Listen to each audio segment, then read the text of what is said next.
Hello, denizens of the internet.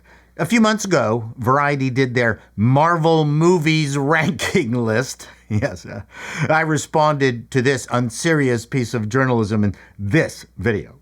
I came to the conclusion that a numerical listing, is worthless. Just divide them up into bottom feeders, okay middle, and up at the top somewhere. Sort of like the Heisenberg uncertainty principle. You cannot know both a movie's exact position and exact momentum. Momentum equals Robert Downey Jr. times paycheck at the same time, because the movie does not have exact values for both simultaneously. So assigning them regions made more sense. And now we come to Variety's latest creative assassination. Their 100 best comedy movies of all time. Yeah, I know you can hardly wait. As a former comedian, I approach this with the same trepidation as traveling to Turkey to get a cheap hair transplant. Let me say at the outset that there are some great choices here that many of you will not have heard of, but are worthy of seeing. This is a much better and more serious list than the Marvel ratings. Good job, Variety. See, I'm not always mean. However, I will be taking issue with the fact that the list does not establish what is a comedy baseline, because there's such a huge variety. So I will. There is a difference between an enjoyable romp and one that makes you laugh out loud. Add to that comedies with a cultural impact. If your amp goes to 11, that's comedy. Where required, I will make an editorial remark. Are you ready? Let's go! First up, or last up, depending on where you started scrolling, is Bridget Jones' Diary. All the rom-coms on this list will be a tough call, but this is a movie with big laughs, so it stays. Once again, for the most part, I'm not going to really care about rankings. However, Wayne's World at 99. Really? Variety, are you on drugs? I mean, the movie single-handedly resurrected Queen's career in the United States. But let's continue. Pretty Woman is an example of a rom-com that should not be on this list. Mildly amusing at best. Neither Julia Roberts or Richard Gere are funny. Born Yesterday, well, that's an inspired choice. Now, you could argue, why would this be different from Pretty Woman? It's different because Judy Holliday's performance is deliberately comedic. It stays. I'm Gonna Get You Sucker is very funny, especially the rib joint scene. Brazil by Terry Gilliam actually made Robert De Niro funny. Yeah, that's an amazing feat. So that alone makes this an appropriate choice, but is it funnier than Time Bandits, which didn't make it on to this list at all? I'm just going to move on. Clerks is an important addition because it showed you can do comedy on the super really cheap. Hairspray is a wonderful movie that gets its big laughs from John Travolta in drag. So that stays. The Jerk, that's a comedy that would never be made today. So many great laughs from Steve Martin. She Done 'Em Wrong. I never found Mae West funny or entertaining. This can be safely removed. Bob and Carol, Ted and Alice. I don't think it belongs here, even with their attempt at group sex. Fast Times at Ridgemount High. Well, that stays primarily because of the cultural impact of Jeff Spicoli. Anchorman, The Legend of Ron Burgundy, was funny at the start but fell apart by the end. I know everyone loves this film, but if I'm going to add one Will Ferrell effort, then it's going to be either Talladega Nights or Elf, or both. They're both funny. Everything, Everywhere, All at Once. What? No. Idiocracy, a fine choice. To Be or Not to Be is a brilliant comedy by Ernst Lubitsch. Maybe the first one about actors hired to pretend to play bad guys, in case very bad guys. Jack Benny is great. Women on the verge of a nervous breakdown. Never saw it, but Women on the Verge of a Nervous Breakdown sounds like a documentary. Wet, Hot American Summer. I have no idea why this is here. Bye. The Awful Truth has that classic snappy dialogue of its time, but if I'm picking a Cary Grant movie, then I'm absolutely picking Arsenic and Old Lace. It's a much funnier movie. The Devil Wears Prada is an excellent film that should not be on this list. Bamboozled. Can't say that I saw it. Would love to hear your thoughts on any of the movies that I have indicated that I haven't seen.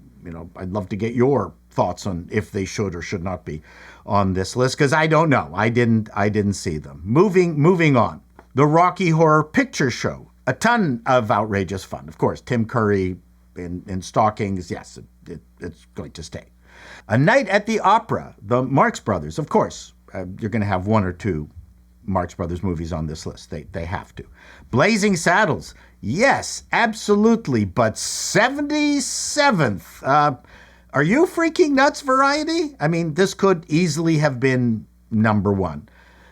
Me and you and everyone we know. Nice movie, not for this list. Shaun of the Dead. Yes, yes, yes. Private Benjamin. I would never have thought of this. Thank you, Variety. But Goldie Hawn absolutely nails the comedy in this movie. Good choice. Napoleon Dynamite, a love letter to spazzes. Yep, absolutely. The Big Lebowski is a fine addition, if for no other reason it gave us The Dude. Miracle at Morgan's Creek, hilarious Preston Sturges movie. How could it not be funny with Betty Hutton playing Trudy Knockenlocker? Eddie Bracken is in top form. Legally Blonde, love it. Ace Ventura, Pet Detective. Alrighty then. In the Loop, sounds funny. Never saw it. Hell's a Poppin', featuring the comedy duo of Olsen and Johnson. Nice archival choice, but I don't think it stands up. It's silly gags sandwiched in between very bad Busby Berkeley style dancing and people swimming in pools and things like that. Delete. Eddie Murphy, Raw, funny stand-up, not a movie. Trading Places, that's a movie. Also not on this list. Poor Things. I didn't see this. Is this actually a comedy? Critics have called it a satire. And to paraphrase George Burns, if I'm funny and get laughs, then I'm a comedian. If I only get a few laughs, then I'm a singer. If I don't get any laughs at all, well, then I'm a satirist. A Fish Called Wanda, a deserved addition. One of the best comedies of all time. Going Places, a French movie by Bertrand Blier. 2 hours of juvenile delinquency with lots of awkward nudity. I no idea why it's here. Remove. Airplane, at 62. Really, Variety? I mean, if it's not one, it's at least top 5. I don't get your positioning here. The Birdcage. So these Variety poseurs toss in that Blier nonsense, but include only the American version of this movie when the French version was actually much funnier. Weird. Big, adorable. Keep. Pillow Talk. A great, typical Hollywood comedy of its time, but it should not be on this list. House Party. A watershed movie. My Best Friend's Wedding should not be on this list. Didn't I say Julia Roberts isn't funny? She's not any funnier here. The Odd Couple. Finally, a Neil Simons movie. Safety Last. A classic. Elf, as I mentioned earlier, has to be here. Broadcast News. Yes, it should be here. The Tall Blonde Man with One Black Shoe, a French movie that I didn't see, probably for the better. Being John Malkovich. I love this movie. It's bizarre, but it also should not be on the list. The Waterboy, a funny little effort, but not better or more memorable than Happy Gilmore. which curiously was not included on this list. Shampoo. Interesting choice, but not one that I say represents the legacy of comedy. Nope. Bringing Up Baby, a classic everyone has to see. The Grand Budapest Hotel, an interesting little gem, but I don't think it's top 100 material, not compared to Raising Arizona or Abbott and Costello's The Time of Our Lives, neither of which are on this list. Coming to America, I didn't like it. I thought it was wanting, but I can see why it should be on this list. Kind Hearts and Coronets. I'm a huge fan of the Ealing Studio movies. This and The Lady Killers would have both made me happy. Mrs. Doubtfire, not lacking in laughs or heart. Yes, it should be here.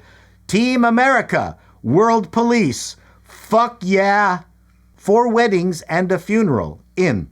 A Hard Day's Night, I wouldn't have actually thought of that, but I'm giving it a bare pass because Paul's uncle was very clean. Zoolander, epic yes. Clueless, a fine addition. The Nutty Professor, one of the most important comedies of all time. The Princess Bride, endlessly quotable. Ed Wood, a movie about a strange, funny man, but the movie itself wasn't funny. Out. School of Rock, worthy. Withnell and I, yes. Lost in America, loved it. Sardonic and painfully funny in that Albert Brooks way. Sullivan's Travels, another Preston Sturges must-see classic. Pink Flamingos. This is an odd choice. Its only reason for existence is to be vile and disgusting. But if you're into that kind of stuff, then I guess it should be here. But above Wayne's World, that's bizarre. I think Variety, the staff here, must have been in the middle of a drinking game when they assembled this list. Austin Powers, International Man of Mystery, quotable madness. When Harry Met Sally, one of the best written comedies of all time. Richard Pryor, live in concert, a great performance, but it's not a comedy movie. Why are these people adding stand-up? Anyway, I don't know. The Philadelphia Story, absolutely. Borat, I personally could not stomach this movie, but it absolutely is freakingly brave and should be here. MASH, yep. Bridesmaids, not nearly as funny as everyone claims it to be, but I can understand why it should be here. Trouble in Paradise, never saw it.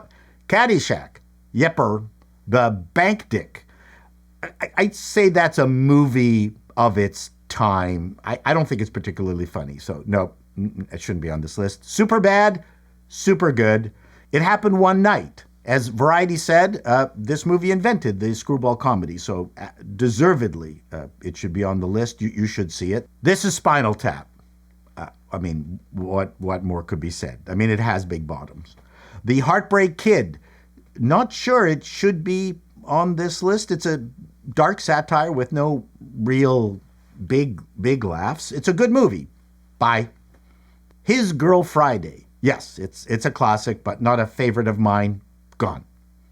Playtime. Critics love this Jacques Tati, Monsieur Hulot film, but it just feels like he tried too hard to make this his masterpiece, and it's not funnier than Monsieur Hulot's Holiday, which I would recommend anyone to watch. Very funny movie.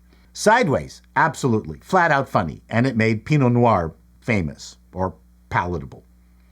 Dr. Strangelove, now we're getting into serious comedy here. Tootsie, deserving. Sherlock Jr., for Buster Keaton fans, for me, it's a toss-up between this and The General, but I'm happy with either being selected for this list.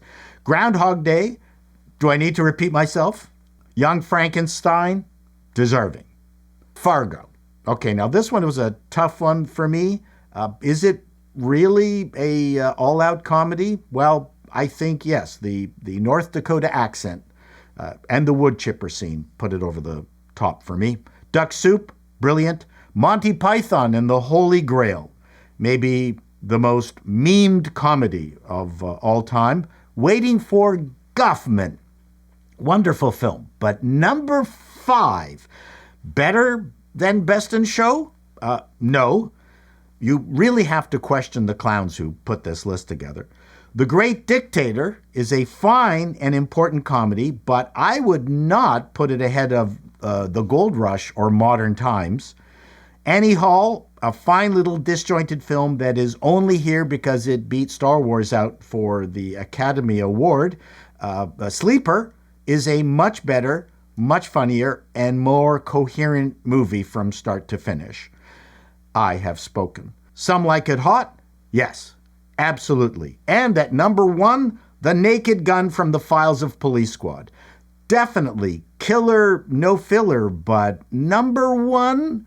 I'm not entirely sure. Good for Variety for dipping into the Hollywood vault, but jeepers, there's lots in here that shouldn't have been included, and a bunch that should have. In no particular order, The Producers, Planes, Trains, and Automobiles, Waking Ned Devine, Hot Fuzz, The Hangover, Mouse on the Moon. The Three Stooges were not known for their movies, but their short Disorder in the Court should have been here. Danny Kaye's The Court Jester. Where the heck was that? No Laurel and Hardy. Not a single Peter Sellers movie. Are you insane, Variety? Where's Cheech and Chong? Dumb and Dumber? The Ruttles? Home Alone? Galaxy Quest? National Lampoon Christmas Vacation? There's Something About Mary? How about Tropic Thunder? These are huge omissions. And wait, there's one more tiny film they missed. What was it? Ghost fucking Busters! Okay, I'm done, denizens. I'm looking forward to your feedback and your additions to this list. Till next time, be seeing you. God, I hate Variety.